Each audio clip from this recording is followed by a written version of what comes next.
Boa noite a cada um de vocês. Boa noite aos nossos internautas. E que a gente possa ter, nesse breve papo, alguma coisa que contribua para a nossa elevação. O nosso tema hoje é mediunidade e dúvida. E eu cheia de dúvida para falar a vocês sobre mediunidade. Aí fiquei pensando, aí na dúvida eu me lembrei de uma historinha que a grande maioria conhece, que é a historinha que vai codificar o espiritismo. Então eu vou contar para vocês. A maioria conhece e qualquer problema de data ou de dados, é bom que a gente conversa junto e vocês me ajudam. Mas na cidade de Hydesville, e essa pronúncia deve ser Augusta, né, Augusta? Hydesville, no estado de Nova York, nos Estados Unidos, em 1846 foi morar a família Fox. Uma cidade pequena, tranquila até então. E a família Fox passou lá um ano e pouco, tranquila. Até que, mesmo essa tranquilidade, de vez em quando ela sentia alguns arranhõezinhos na parede, mas tudo dentro da normalidade. Eis que, em 1848, isso se agiganta, esses fenômenos. Então, cama levanta, mesa gira, começa uma confusão. E para uma cidade pequena daquilo, eu acho que até em cidade grande chamaria. Mas imagine naquela cidade pequena. Então foi uma correria. O que é isso? Que fenômeno é esse? E agita toda a comunidade. Até que a família Fox resolve se mudar, o que eu também faria. Mas no dia 31 de março de 1848, a família Fox vai para lá com duas crianças, que é Kate e Margaret. Aí Kate, na hora da confusão desses fenômenos, ela diz: Senhor pé rachado, coisa de criança, né? Faça o que eu estou fazendo. E bate 3 palmas. Eis que, não é que tem 3 pancadas e faz com o que Kate fez? Margarete também, que não queria ficar por baixo, agora quem fala sou eu. Senhor pé rachado, faça o que eu estou fazendo. E bate 4 palmas. Pois não é que são batidas, se ouvem 4 pancadas. E isso, eu acho que as crianças, né? Não tão crianças assim, ficaram assustadas. Aí, Kate, já dá. Eu acho que amanhã é 1º de abril, ele quer alguma coisa, quer brincar com a gente. E se aquieta. Mas a senhora Fox ficou intrigada com aquilo. E fez uma pergunta que ela achava que, se fosse qualquer coisa anormal, não seria capaz de responder. E pergunta assim: quantos filhos eu tenho? Não, que idade tem meus filhos? Só quem morava com ela eram as 2 crianças, mas ela tinha 6 filhos. Houve-se pancadas. E da idade do primeiro. Uma pausa. E em seguida vai dando todas as idades até o 6º. E passa mais um tempinho. E houve-se 3 pancadas, que na realidade era um 7º filho dela que tinha morrido quando criança. E ela ficou espantada. Acho que a grande maioria de nós ficava, né? A gente ainda tem, mesmo espírita, negócio de passar para o cemitério morto, ainda tem umas confusões, às vezes, na vida da gente. E é isso. Esse fenômeno começa o quê? A ser identificado. Não é uma simples pancada. É uma coisa que responde a um comando de alguma pessoa. É uma coisa que me responde. Portanto, eu estou diante de um fenômeno inteligente. Alguém que me responde. E isso surge, isso vira a maior confusão, maior notoriedade, até que, ainda nessa cidade e nessa casa, o que é que vai acontecer? Eles vão aprimorando essas formas de comunicação. Então, já estabelece o que uma batida é sim, 2 batidas não. Estabelece falar por alfabeto. E chega a uma seguinte conclusão. Aquele fenômeno todo que estava acontecendo, na realidade, era para falar de um espírito que havia sido assassinado, que morava naquela casa há 5 anos. E nessa comunicação ele diz aonde o corpo dele estava enterrado, e aquela comunidade vai até ele e descobre que aquelas informações eram verídicas. Esse fato é um fenômeno assim, naquele momento, o século XIX, também está acontecendo tantas coisas nesse século, toma uma proporção enorme. Porque a gente sempre teve uma tendênciazinha ao desconhecido, né? Uma coisinha assim, a gente quer saber, a gente sempre tem uma história a falar desse mundo de lá, desse mundo de cá, que a gente não pergunta, sempre alguém de qualquer religião, sempre tem algo a nos contar. E aí passa também, ultrapassa as fronteiras do continente americano e essa notícia chega à Europa. Então começou a virar moda. Mesa girante era moda na sociedade francesa. Evento de grande porte social tinha que ter mesa girante, porque começou a ser muito elegante. Todo mundo queria, analisava esse fenômeno como uma coisa boa. Todo mundo se reunia em grupo sem nenhuma responsabilidade ou sem perquirir nada mais. Apenas que eu tenho uma pergunta, que eu faça a uma mesa que pode me responder ou com batidas ou com alfabetos, mas que me respondia. E aí eu estava lembrando, quando eu estava lembrando disso, que quando eu era criança, eu tinha uma família, eu morava na Lapinha, e tinha uma família respeitosa no bairro, sabe? E aí eles faziam uma reunião e convidavam meu pai. Meu pai era espírita, mas era para fazer perguntas também à mesa. Imagine, o negócio lá foi em 1848, mas até outro dia. Eu não vou dizer quantos anos para vocês não se gastarem com aritmética. Isso era possível, as pessoas faziam isso. E aí, pronto, chega na França como um movimento de elegância da sociedade, de curiosidade, mas chega também ao ouvido de Rivail Denizar, que é o nome de Allan Kardec. E ele, um pesquisador, educador sério, cientista da educação sério naquele momento, claro que ele duvida. Claro que uma mesa não pode responder. Como é que eu vou perguntar a uma coisa, a uma matéria, e isso vai ser respondido? Não tem uma lógica. Claro que a ciência não ia entender isso como possível. E ele também não ia entender isso como possível. Mas também ele se aquieta. E no ano seguinte ele vai verificar, ele é convidado por um amigo dele, e ele vai verificar. E chega, eu vou chamar Allan Kardec, a uma reunião. E quando ele chega lá, para surpresa, ele verifica que aquele fenômeno realmente ocorria. Que uma matéria, uma coisa, respondia a perguntas que lhe eram feitas. E a esse fenômeno inteligente, ele se interessa e começa a ser assim, a pesquisa que vai permitir a codificação da doutrina espírita.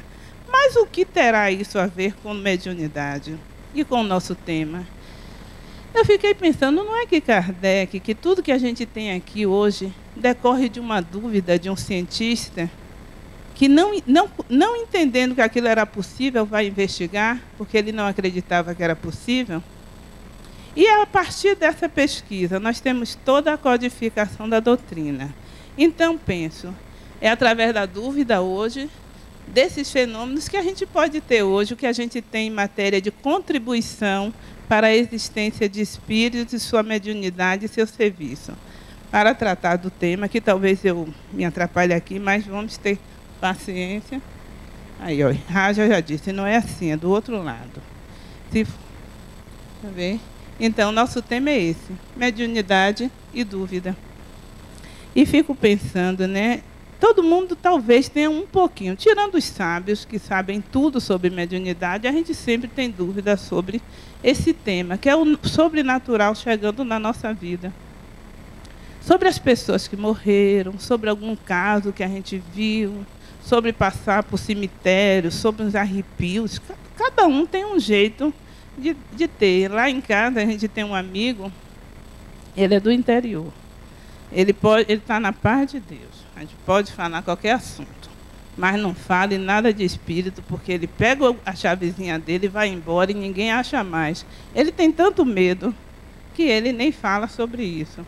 E a gente também tem casos, né? Cada um tem o seu casinho. Eu tenho uns medinhos de assombração, tinha muito.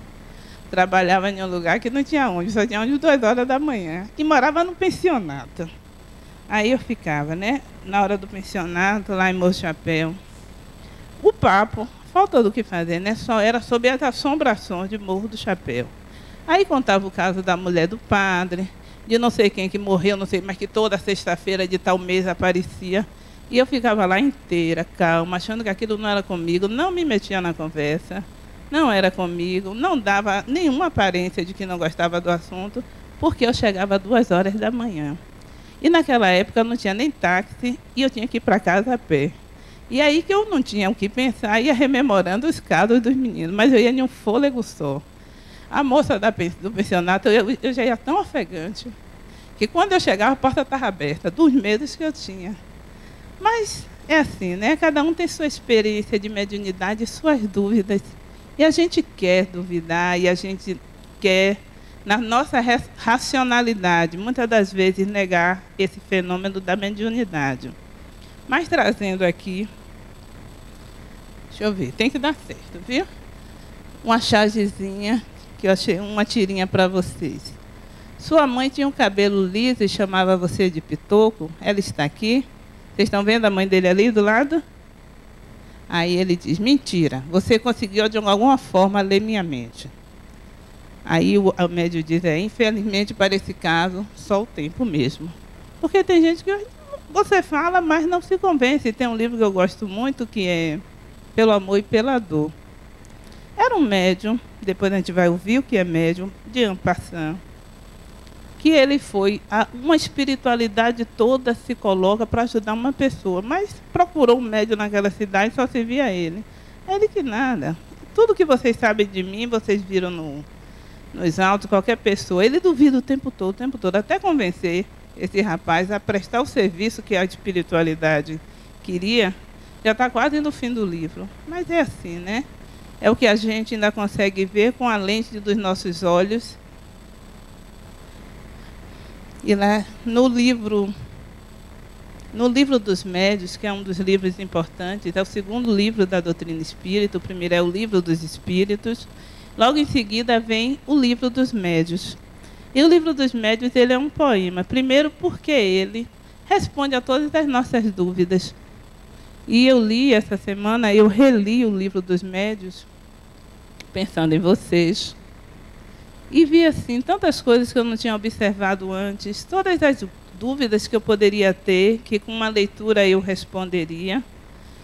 Ele diz, a causa principal da dúvida sobre a existência dos espíritos é a ignorância da sua verdadeira natureza.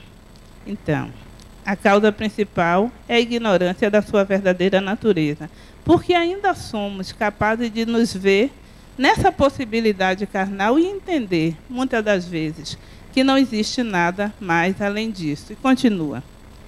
Imaginam-se os espíritos como seres à parte da criação, sem nenhuma prova, tire o M, da sua necessidade. Muitas pessoas só conhecem os espíritos através das histórias fantasiosas que ouviram em crianças, mais ou menos como as que conhecem história pelos romances. É também muito comum na educação infantil as mães colocarem medo nas crianças. Então fala de fantasma e a gente tem medo. E vai criando medo e a gente cresce com medo. Seja qual for a ideia que se faça dos espíritos, a crença na sua existência decorre necessariamente do fato de haver um princípio inteligente no universo além da matéria. Isso está no Livro dos Médiuns. E vai dizer, em tese aí, a mediunidade não é privilégio da doutrina espírita. Aonde quer que a pessoa esteja, ela vai ter ou não mediunidade, em qualquer religião ou sem religião. Não é da doutrina espírita. A doutrina espírita, ela vem esclarecer a mediunidade. Ela vem educar, ela vem te ensinar o que fazer com a mediunidade. Mas, certamente, não é patrimônio da doutrina espírita. E, lógico, quem é médium necessariamente não é espírita. Isso largamente tranquilo, isso, né? Aí vem Adenal Novaes, diretor dessa casa, para nos dizer o que é mediunidade. Mediunidade é a faculdade que possibilita o ser humano colocar-se no estado alterado de consciência, permitindo-lhe manter comunicação psíquica com seres humanos no mesmo nível entre outros níveis existenciais. Então, o que é a mediunidade? É um estado alterado de consciência que vai permitir aos videntes verem alguma coisa. Às vezes a gente tem uns arrepios. Alguém aqui já teve alguns arrepios assim? Sem se aprofundar muito no assunto. Alguns têm os sonhos, alguns têm acaba tendo comunicações mais intensas, que é o que a gente vai chamar de ostensividade. Mas é sempre um estado alterado de consciência, porque, na realidade, é uma aproximação de um perispírito, que é um dos nossos corpos, a outro perispírito, que é o espírito do desencarnado. E aqui tem a ser médio a colocar-se entre dimensões da vida, servindo como intermediário para que se processe a comunicação. Não, eu voltei. Eu estou indo. Não, aqui é umas tirinhas sobre redes sociais. Não, eu vou voltar nisso, viu? Eu garanto. Nem volta, viu? Nem Raja. Só hoje me cutucaram 2 vezes. Você curte as redes sociais, não é? Não, cutucaram mesmo. Às vezes a gente sente umas coisinhas, né? Não é rede social e cutucam a gente. E a gente não entende e vai passando. E aí vem Allan Kardec. Todo aquele que sente, no grau qualquer, a influência do espírito é por esse fato médium. Médium, eu sou médium. As decorrências que advêm daí é uma outra situação, mas todo aquele que sente, em algum grau, a presença do espírito é um médium. Minha mãe, que é uma evangélica de uma igreja bem radical, ela disse, claro que eu sou médium, é meu tamanho, não sou alta, nem sou baixa demais, claro que eu sou. Mas ouve, vê pancada, tudo, ela não, a vida toda sou. Tenho 1 metro e pouco, não passo daqui, sou médium, sim. Mas quando a gente está falando, eu quero falar da mediunidade, da ostensividade, que é a sensitiva, na realidade, todo mundo tem, um pouco vaga, tem ao dormir, uma coisa mais leve. Mas tem outras que são mais chamadas, tem uma ostensividade, uma mediunidade mais, digamos assim, mais forte, mais presente, mais definida. É exatamente desses médios de que trata Allan Kardec. Ele diz que tem mais ou menos médio, mas o que ele trata no livro dos médios são os médios ostensivos. E aí tem a mediunidade de efeito físico e de efeito intelectual. Não vou me gastar muito em muitos conceitos, porque eu só quero que a gente tenha um papo leve sobre mediunidade, uma vez que nessa casa há um curso de espiritismo básico, que todos podem compreender isso de uma forma mais aprofundada. É um curso encantador. Esse ciclo mesmo 2, que Augusto diz que eu coordeno, é só sobre mediunidade, onde a gente passa 6 meses conversando, aprendendo, aprofundando. Então, hoje é só de leve, de leve. É a primeira fase da família Fox, quando eu estava em Hydesville. Eu adoro pronunciar, porque eu aprendi agora, viu? Efeito físico são as manifestações materiais, aquelas manifestações que não dependem do exercício da mente do médium. Quando a mesa começou a se levantar e as coisas, você estava diante de um fenômeno, um efeito material, porque ali não tinha um efeito inteligente, não tinha um médium produzindo e pensando sobre aquele fenômeno. Já o efeito intelectual são aqueles que produzem manifestação inteligente, exemplo. Psicofonia, psicografia, que é aquele ato muito utilizado por Chico Xavier. Aquela imagem de Chico Xavier na mão já é quase que identifica ele, né? E fez muitas psicografias. Ali há um efeito inteligente, ali há uma presença da mente do médium interagindo com a mente do espírito desencarnado. Aí eu trouxe só algumas figurinhas para vocês entenderem que nessa mediunidade de efeito físico, o que é que o médium faz? Ele doa seu fluido perispiritual. Mas o pensar, não. Aí tem uma mesa que move, mas essa vontade decorre desse fluido, desse movimento, não de um movimento intelectual do pensar, mas da própria energia do perispírito que doa. Então, é uma mediunidade de efeito físico. E aí os intelectuais, eu só trouxe 2, tem várias, tem mais, só para essas que são mais comuns entre nós, a psicografia e a psicofonia. Eu estava lendo sobre psicografia que ela pode ser de 3 fases, mas não interessa, mecânica, semimecânica, involuntária. Ciclo 2, quando a gente estiver lá, a gente conversa mais, como também no livro dos médios, como também no livro Psicologia e Mediunidade, de Adenauer. Esse livro Psicologia e Mediunidade, para quem tem dúvida sobre mediunidade, ele é interessante porque tem um teste no meio do livro. Quem tem dúvidas, tem um testezinho, a gente faz, ele dá o resultado e você identifica mais ou menos qual é a tendência da sua mediunidade. Novamente, o livro Psicologia e Mediunidade. Então, hoje à tarde, eu estava lendo sobre psicografia. E eu observei que aqui nesse país, os tribunais, em algumas decisões, já aceitaram a psicografia como prova em crimes. Então, nós tínhamos o caso, me parece que José Divino de alguma coisa. E ele era amigo de Murilo, muito amigo. Eis que, numa saída entre eles dois, usando a arma, um sai e essa arma dispara na mão de Murilo. Na mão não, em um cair e vem e mata Murilo. Mas José Divino, que era o amigo, é acusado e vai preso. E esse processo rola, ele não tinha provas, E ao mesmo tempo estava tendo a balística, tudo, e o tribunal. E o amigo começa a psicografar para a família, que inicialmente, como a dúvida é o que move esse tema, duvida. A família não duvida quando você recebe uma notícia dessa. Eu vou confiar na psicografia, mas ele continua psicografando. E continuando nessa prática da psicografia, eles submetem essa assinatura ao cartório, a um exame grafológico. E esse exame grafológico dá a certeza de que aquela assinatura era exatamente do espírito que havia desencarnado, de Murilo, para dizer que o amigo não cometeu o homicídio. Essa prova vai para os autos, mas já vai para os autos com o aval também da família. A família consubstanciando a ideia de que era realmente o filho.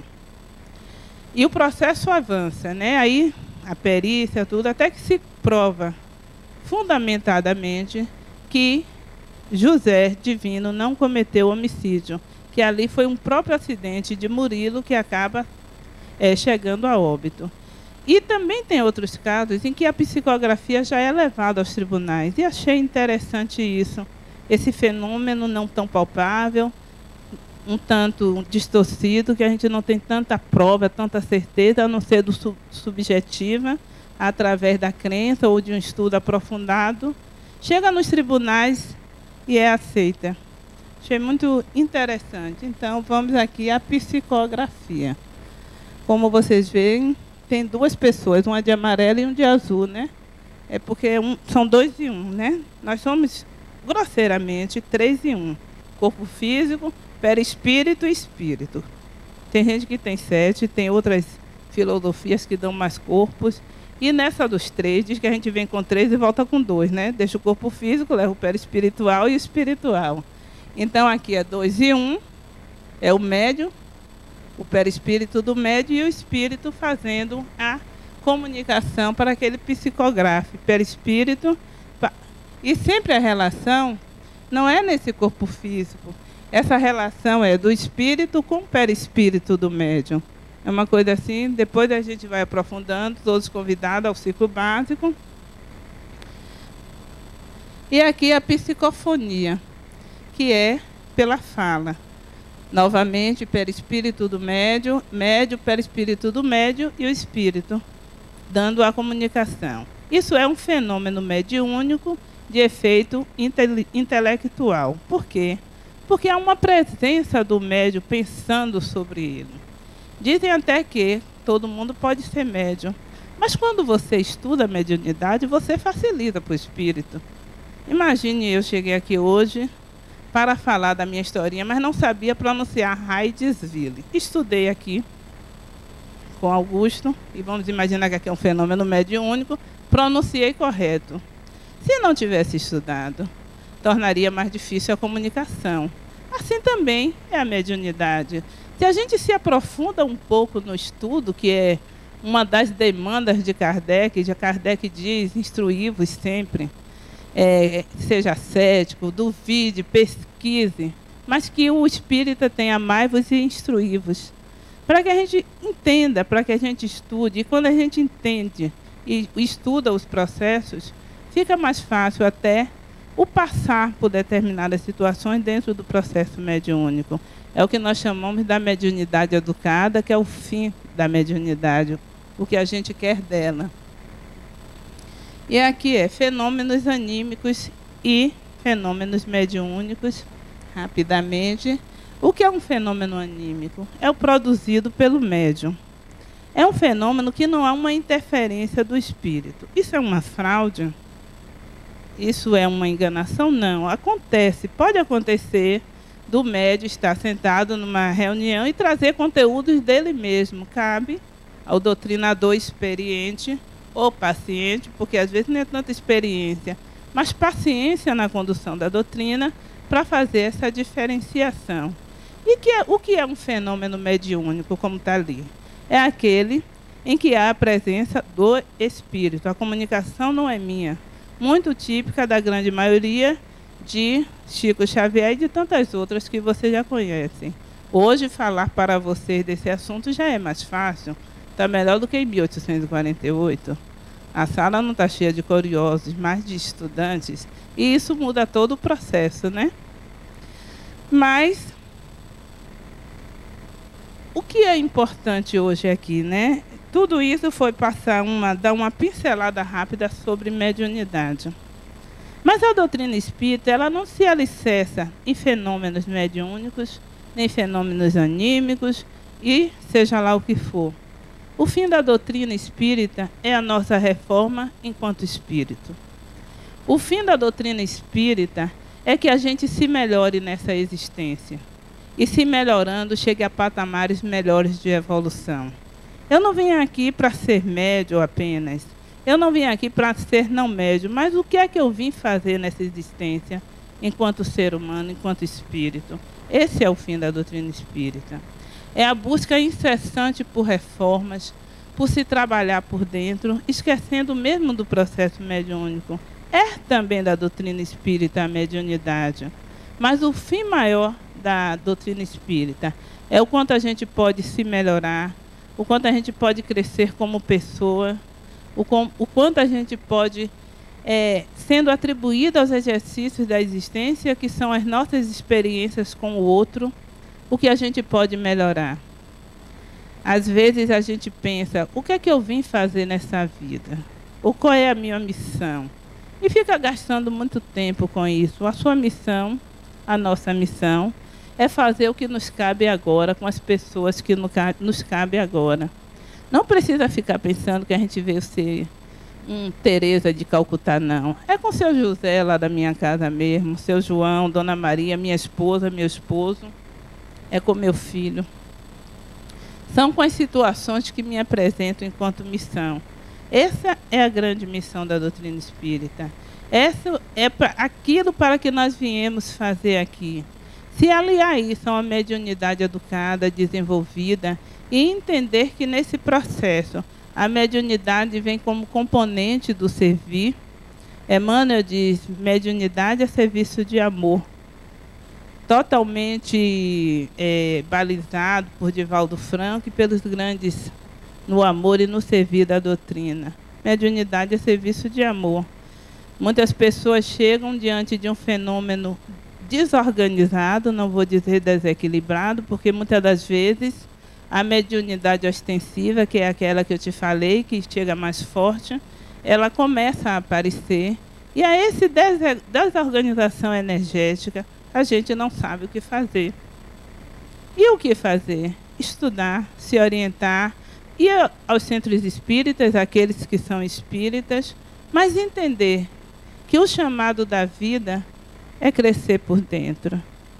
Entender que o chamado da vida é se tornar um ser humano melhor. Que a gente veio aqui conviver com as nossas diferenças, com as nossas dificuldades. Que o maior exercício da mediunidade ou da espiritualidade é a compreensão de nós mesmos e a compreensão de viver e conviver com o outro e com a outra que nos estão próximos. Próximos Não próximo daqui para o Japão, próximo do meu dia a dia, do meu trabalho, daqueles anjos do Senhor que todo dia está testando da gente paciência e equilíbrio, daquele filho, daquele marido, daqueles próximos. Esse é o papel maior da doutrina. As dúvidas da mediunidade, elas são respondidas nos livros, elas são respondidas em um desenvolvimento mediúnico equilibrado, elas são respondidas quando a gente estuda e busca as respostas para aquilo que está nos acontecendo, mas não o fim principal, apenas mais um instrumento nessa existência. Emmanuel vai dizer o seguinte, no livro Seara dos Médios, que é o que norteia hoje a nossa palestra, Mediunidade e Dúvida. Cada médium é mobilizado na obra do bem, conforme as possibilidades de que dispõe. Esse orienta, outro esclarece. Esse fala, outro escreve. Esse ora, outro alivia. Em mediunidade, portanto, não te deis a preocupação de admirar ou provocar admiração. Procuremos, acima de tudo, em favor de nós mesmos, o privilégio de aprender e o lugar de se vir. Ter muito cuidado, às vezes a gente atropela a doutrina com mediunidade. Tem gente que tem alguns dons e começa a potencializar isso se achando, começa a alimentar os egos. Não é o fim, quando ele diz assim, mediunidade, não tem a preocupação de admirar ou provocar admiração. Mediunidade é exercício do servir.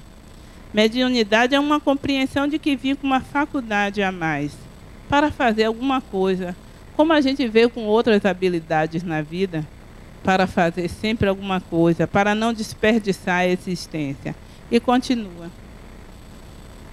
Não é pela mediunidade que se reconhece um espírita, mas como esclarece o espírito de Erasto em o Evangelho segundo o Espiritismo. Reconhece-se o espírita pelo ensino e a prática dos verdadeiros princípios da caridade, pela consolação que distribui aos aflitos, pelo amor que dedica ao próximo, pela sua abnegação e seu altruísmo.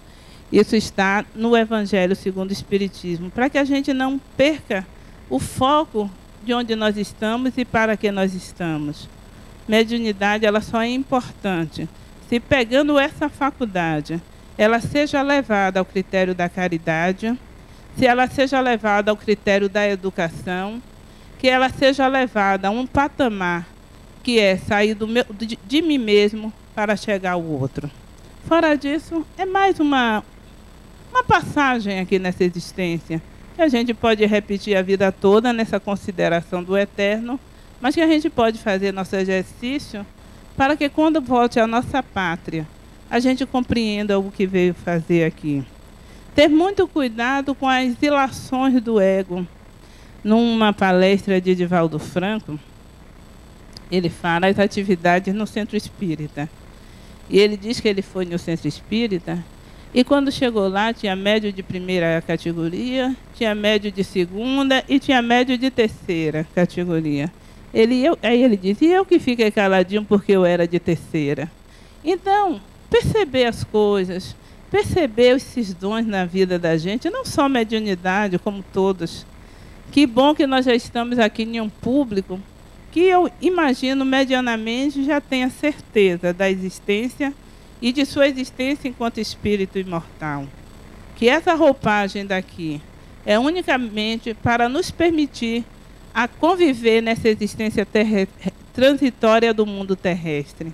Mas verdadeiramente o que nós somos é espírito imortal e se comportar dentro dessa imortalidade para a luz. Se comportar para a compreensão do bem. Se comportar para a compreensão do servir. É verdade que muitas das vezes o início da mediunidade ele causa algum distúrbio, totalmente resolvido dentro de um centro espírita, totalmente resolvido dentro de uma leitura, totalmente resolvido dentro de um grupo sério de espíritas. Nada que nos apavore mais, nada que nos surpreenda, nada que seja o desconhecido, porque já aprendemos as coisas do eterno, já aprendemos a caminhada de luz, já aprendemos o que somos e para que somos. Antigamente, eu disse no início, eu tinha até medo, né? Eu frequento o centro espírita desde criança, mas não estudava muito, né? E não estudar muito é uma deficiência da gente enquanto espírita. Da minha era enorme. Eu ia para o centro, voltava, ia para o centro e voltava. Mas as pessoas sabiam que eu ia para o centro. Aí tudo que acontecia, queria que eu fosse resolver. E eu não resolvia por óbvio, primeiro porque não era lugar de resolver, mas eu tinha medo. E o medo, ele vai saindo quando você vai estudando, você vai compreendendo. E as reações vão mudando quando você tem uma conduta segura, um grupo seguro que te conduz a um lugar melhor. Muitas das vezes a gente vem aqui às quartas-feiras buscar o tratamento, quando também a gente precisa entender que as nossas sintonias de fora são iguais às nossas sintonias de dentro. Muitas das vezes a gente atribui ao espírito mudanças que devem ser feitas por nós mesmos. Que doutrina espírita é reforma íntima. Imunidade à obsessão é reforma íntima. A maior chave que a gente pode se proteger por dentro é a fortaleza do amar, dos bons sentimentos, do tentar não se descontrolar todos os dias diante de emocionalmente, que a gente faz isso. E uma amiga minha está dizendo, o problema não é se desequilibrar, o problema é a gente voltar ao reequilíbrio, o reequilíbrio de nós mesmos. Isso facilita por demais os tratamentos em todos os sentidos. Buscar esse equilíbrio interior, buscar se entender a si mesmo e entrar em um outro processo, quando a gente está diante da mediunidade, quando a gente está diante da doutrina espírita. Mas tudo isso, Kardec diz, que eu acho que é a máxima do espiritismo reconhece-se o verdadeiro espírita pela sua transformação moral e pelo esforço que faz para domar suas más inclinações. Esse é o fim e é a finalidade maior da gente estar aqui. Um esforço em nós, que facilita a compreensão dos fenômenos que acontecem com a gente, com os processos de vida e com a nossa elaboração em si mesmo. Pedindo sempre a presença do bem, pedindo sempre a força e a coragem para mudar, porque mudar não é fácil. Mudar decorre de ter coragem para tirar da gente padrões repetidos. E é difícil mudar padrões repetidos. Às vezes, eu lembro que uma vez eu fui numa nutricionista e ela me disse o seguinte, paguei a consulta. Olha, ainda bem que eu paguei a consulta para ela me dizer, você vai comer e colocar o garfo no prato. Depois, na segunda porção, você pega o garfo. Eu digo, mas que moça idiota. Imagina, coisa simples. Eu passei 2 meses sem conseguir fazer isso, padrão repetido. Então, mudar requer coragem. Requer dizer, não vou fazer diferente a partir de hoje. Vou fazer melhor. Vou fazer melhor, vou me reformar por dentro. E assim acho que todos teremos a mediunidade mais equilibrada ou não, ostensiva ou sensitiva, mas na compreensão dessa espiritualidade maior, que é o fim da doutrina espírita, estando hoje como a terceira revelação, como o Consolador prometido, que vem dizer as coisas que o Cristo ficou por dizer, até que tivéssemos a condição da compreensão desses fatos. Talvez há 2000 anos não tivéssemos. Imagina que isso acontece e provoca esse fenômeno para que não precisemos mais de mesas girantes, mas fazer um giro dentro de nós na compreensão do divino, na compreensão do eterno.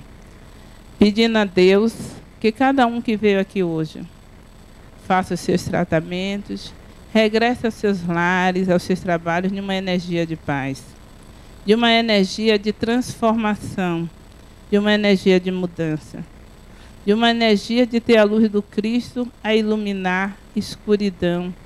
E quando essa luz chega, apaga dissensão, medo, raiva, ressentimento. E essa energia do amor é capaz de transformar cada um de nós. E assim, que Deus esteja sempre com vocês. Tenham a coragem de fazer um bom tratamento, de vir aqui, de estudar mediunidade, de se dispor a participar da ULI, que faz um trabalho maravilhoso na instrução. Foi nessa casa que fiz o ciclo, que vim entender coisas interessantes. Mas o que é perispírito? O que é mediunidade? Coisas que eu não sabia, eu sabia muito leve. E com pessoas maravilhosas a me ensinar as coisas do divino. Então, que vocês tenham o conhecimento, mas, sobretudo, tenham a coragem de promover esse conhecimento dentro de vocês. Que Deus abençoe a cada um de vocês.